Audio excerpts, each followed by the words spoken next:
شهر رمضان الذي أنزل فيه القرآن هدى للناس وبينات من الهدى والفرقان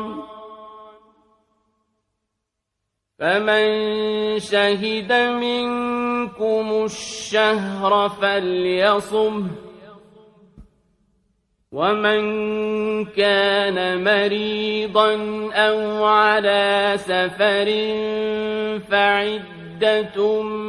من أيام أخر يريد الله بكم اليسر ولا يريد بكم العسر ولتكملوا العدة ولتكبروا